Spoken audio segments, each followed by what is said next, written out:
I'm starting chapter 7 of I Am Malala, and chapter 7 is called The Taliban in SWAT. This is one of the longest chapters, so just get comfortable. I'll be reading for a while. Again, I'm reading with the permission of Scholastic Books. The radio mullah continued his campaign against anything he deemed un-Islamic and Western. People listened to his broadcasts regularly, many to hear him announce names and make sure theirs weren't on the list. Through his illegal radio broadcasts, he encouraged parents to refuse polio vaccinations for their children. He claimed that this medical aid was not meant to help, that it was a ploy by Western countries to harm Muslim children. But he wasn't just interfering with health care and speaking out against girls' schools. He was also threatening barbers who offered so-called Western haircuts and destroying music stores. He persuaded people to donate their jewelry and money, and he used the funds to make bombs and train militants. We had seen Fazula's followers with their long hair and beards, dressed in black turbans and white shalwar kameez, in the small towns on the way to visit our family in the mountains. His men carried guns and walked menacingly through the streets. But even though we had not seen the men in Mangora proper, we felt his presence. It was like if he spoke from the heavens, casting a dark cloud of fear over our valley. The police tried to stop him, but his movement was only getting stronger. In May 2007, he signed a peace treaty with the government, saying that he would stop his campaign against polio vaccinations and girls' education, as well as his attacks against government property, and the government would allow him to continue his broadcasts. In July, everything changed. Around the time of my 10th birthday, the Pakistani army led a siege of a women's madrasa in Islamabad, our nation's capital. A group of militants that had been taking an active stance against the government had now taken hostages and had hidden inside the madrasa of Lal Masjid, or the Red Mosque. After the army's attack, which lasted for days and ended in many deaths, Fazula made one of his strangest announcements. He declared war on the government and called for people to rise up in violence. The peace treaty he had signed became nothing more than a memory. But the government ignored him like an annoying fly, and it ignored us too, the people in SWAT who were under his thumb. We were angry with our government and angry with these terrorists for trying to ruin our way of life. But my father said that our family should do its best to ignore them as well. We must live a full life, if only in our hearts, he said. And so, as usual, our family dinner conversations were about things of the mind, Einstein, Newton, and poets and philosophers. And as usual, my brothers and I fought over the remote or who got the best grades or over anything and everything. Somehow, I could ignore the Taliban, but I could not ignore these two annoying characters. Fighting with your brothers, I told myself, is part of living a full life. Soon Fazula's forces joined with Tehreek-e-Taliban Pakistan, or TTP, or the Pakistan Taliban, and announced that women were banned from public places. The males in the family should enforce this order, he said, and keep tight control over their families or be punished themselves. Within 6 months, the streets became strangely absent of women because they were afraid to go out and do their shopping. The DVD shops that sold Bollywood films and children's movies pulled down their shutters and went out of business. Fazula claimed that watching movies and TV shows was a sin because it meant that women could look at men and men could look at women who were forbidden to them. Under the threat of his followers, people were terrified. Some took their TVs, DVDs, and CDs to the public square, where the radio mullah's men set them on fire.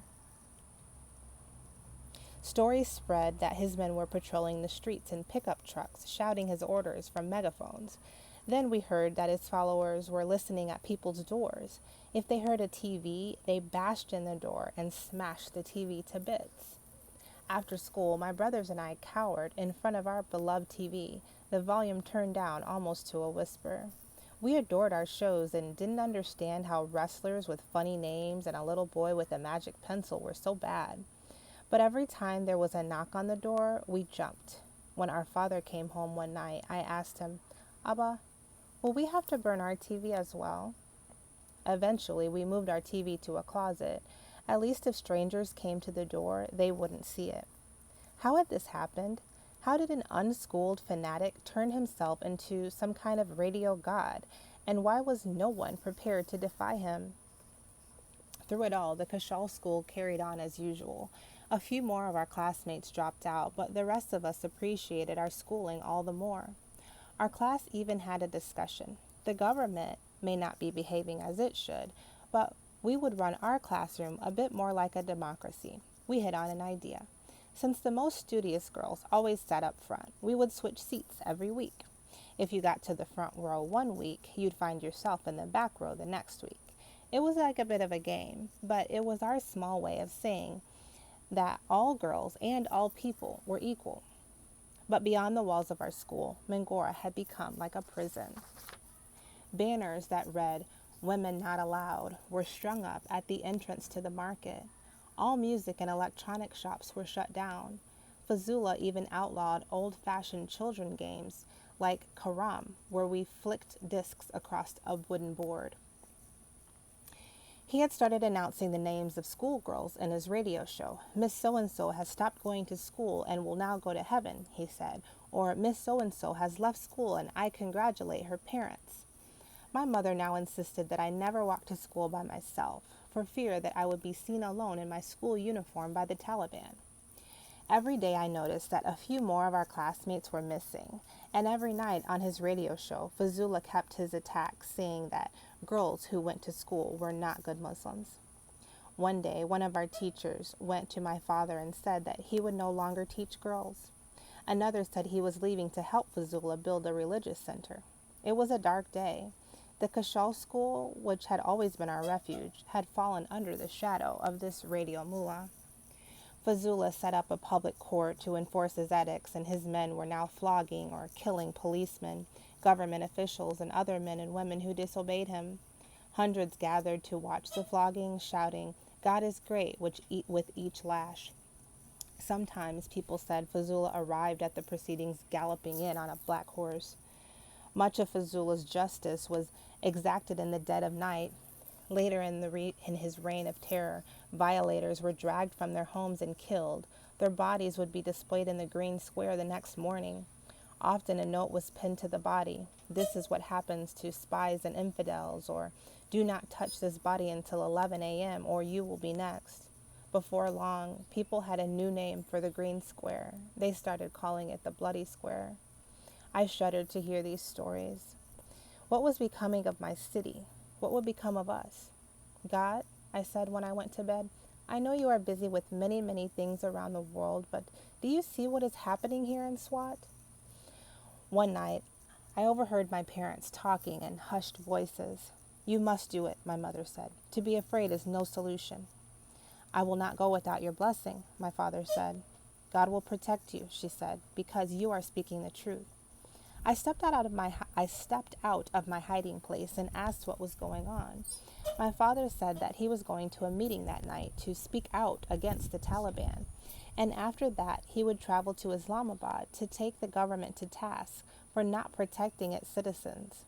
My father, a simple principal, was taking on two of the most powerful and dangerous forces in the country, and my mother was standing by him. Most Pashtun women would cry and beg and cling to their husbands' sleeves, but most Pashtun men would ignore their wives. Few would have ever consulted them in the first place. But my parents were not like other parents. My father is like a falcon, the one who dared to fly where others would not go. And my mother is the one with her feet planted firmly on the ground. For my part, I took on the job of locking the house each night when my father was away. I went around the house once, twice, often 3 times, making sure that all doors and windows were locked. Sometimes my father came home quite late, sometimes not at all. He took to sleeping at friends' houses on occasions, just in case he was being followed. He was protecting us by staying away, but he was not protecting us from worrying. Those nights, I heard my mother praying until all hours. One day, I was traveling to Shangala with my mother and brothers. We didn't own a car, and one of our cousins was giving us a ride. As the traffic slowed to a crawl, He put in a cassette tape to pass the time. Suddenly he ejected the tape. He scrambled to gather up the other cassettes that he kept in the glove box. "Quick," he said to my mother, "hide these in your handbag."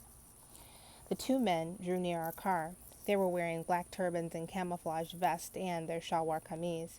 They had long hair and beards, and they were carrying a Kalashnikov automatic weapon. I was face to face with the Taliban. They were searching cars for anything that they claimed was forbidden by Islam. None of us said a word, but I saw my mother's hand shake as she gripped her purse where the haram items were hidden.